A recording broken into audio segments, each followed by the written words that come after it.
Is the UK housing market set to worsen? Is that what we've got on the horizon? The UK housing market is facing a serious crisis. Despite Labour's promising a boom in new home building, the opposite is actually happening. Planning permissions dropped last year, and this is putting the government's ambitious housing targets at risk. I think we've covered this before. You know, from the other side of the house, you look over and go, I could deal with those problems, no problem at all. When you're in there, suddenly it's like, it's not quite as easy as I thought.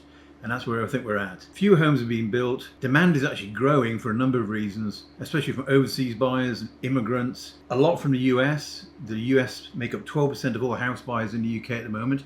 People trying to get away from Donald Trump. And they're buying many different locations. We've got inquiries in central London, central Birmingham, Manchester, but also out in the country. There is a lot of people coming in and buying up property. So what does this mean for the future of the UK property market? What does it mean in the short term and the long term? Can the government find a way out of this?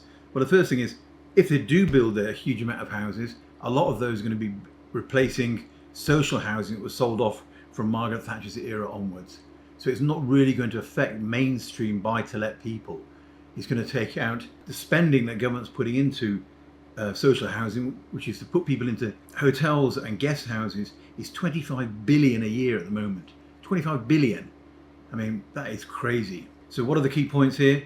Planning permissions have actually fallen. They fell to the lowest level since 2014. They're trying to build 1.5 million homes over the next 5 years. They need to build, how much do they need to build? I've got it written down here. 370,000 a year.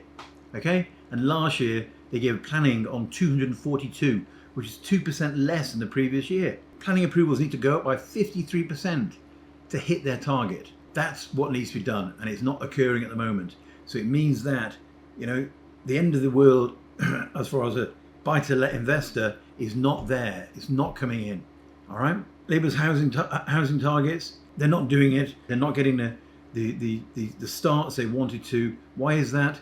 Because a lot of the builders have not got the capacity to do it, and there's a number of social factors interfering. The government support for developers is very good. They've introduced reforms to the planning system, and they're trying to introduce at the moment, I think Miss Reeves is trying to say that local councillors cannot have so much input into what's going on. And this is all taken from the Financial Times this last week. And so it's all pucker stuff. Risk of assessment of planning delays. Planning applications are being held up. It goes back to the Town and Country Planning Act of 1947, where local councils could stop planning going ahead for a variety of reasons. There's one particular one I saw, which is the Crossflats Cricket Club. 139 apartments on the outskirts of that was delayed because a proper analysis of stray cricket balls had not been done. Crazy. Okay, goes back to TCPA 1947. That's from Knight Frank. Efforts to cut red tape. The UK government is going to reduce the number of statutory consultees involved in the planning process to speed up the housing development and focusing consultations on heritage, safety and environmental concerns. That's exactly the problem. I was getting a change of use on some of the farm buildings in my house in the UK. I had to get a bat survey and a moss survey done. You know, the bats, yes, they were there for sure, okay, and we had to rehouse them. But the moss, I don't know about that. I never heard from them. Okay, council influence and development. We say Miss Rayner, not Miss Rees, Miss Rayner is pushing for a national rule that would limit the influence of local councillors in housing projects, typically smaller ones, i.e. cross flats. So they're trying to clear up the mess, and then you've got the overseas buyers coming in. It's quite extraordinary. In a prime central London, over 11% of all new buys are from US buyers. You know, that's a big change in the purchasing landscape, and we've seen that across the whole of the buying market. Well-to-do immigrants coming in, foreign buyers trying to get a foothold in what is still a very safe and stable housing market. These are the sort of things we're looking at. Is it set to worsen? It is going to worsen, yes, because they're not getting the build right, and they're not getting enough numbers right on the starts, and they're not getting the right sort of houses built. So it's going to cause more problems going down the track. There's a great comment from someone called Scaravelli Yoga. Hi Stuart, thanks for your videos.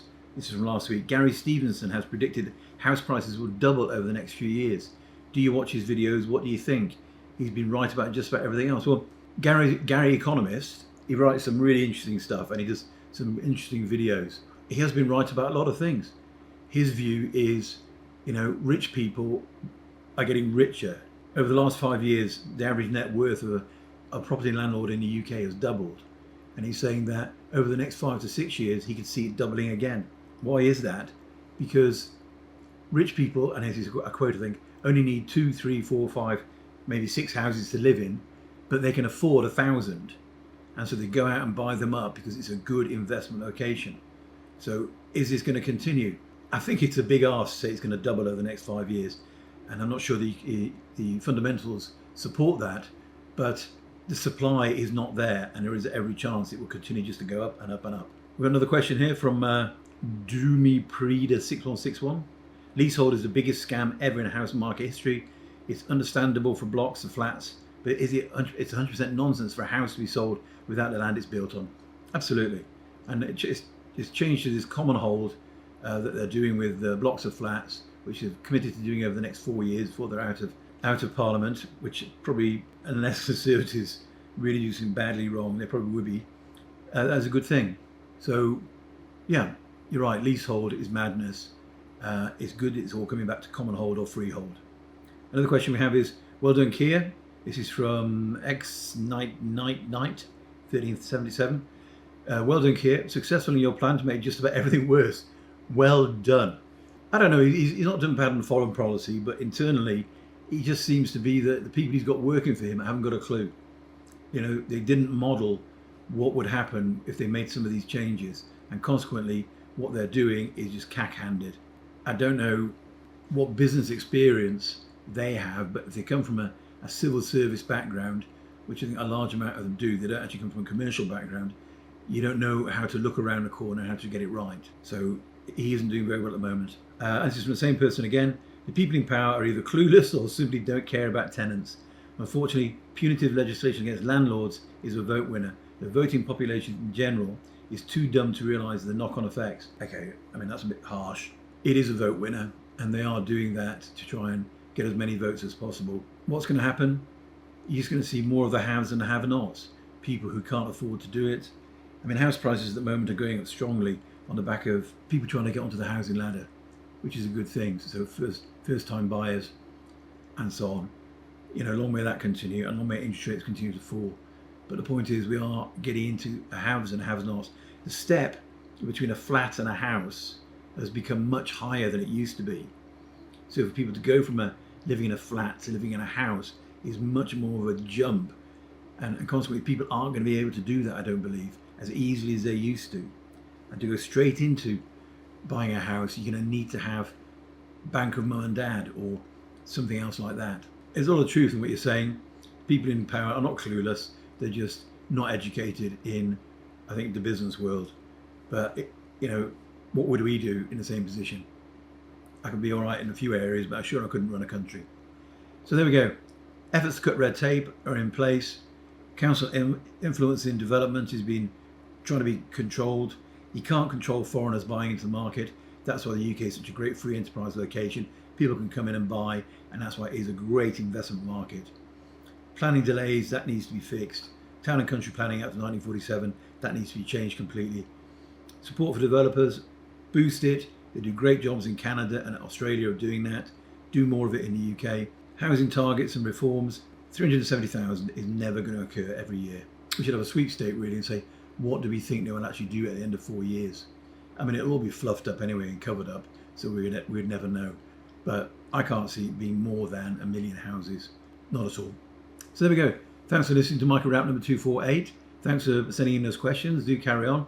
Do please send it on to your friends, family, Mam, Pap, Uncle John, Uncle Peter, all those sort of people. And do get onto our book. It's a great book. I've not had anyone say they don't like it. Anyone. Not even my wife. So do take care. Cheerio. Bye-bye.